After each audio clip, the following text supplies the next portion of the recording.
Good morning guys! Flex ko lang guys doon sa aming probinsya. Yan po yung ganap. Yes, nag-anihan na po ngayon at madali na lang po talaga yung pag-aani. Hindi kagaya dati na sobrang hirap, mainit, maghapon kayo nandyan sa palayan. Ngayon po ay napaka high-tech na talaga.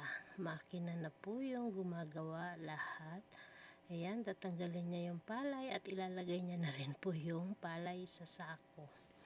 Yes, ganun na ngayon ka-bilis ang mga gamit guys. Ayan, marami pong salamat sa inyong panunood. Ayan po, saglit lang po yan guys. Wala pang kalahating araw, tapos na yan.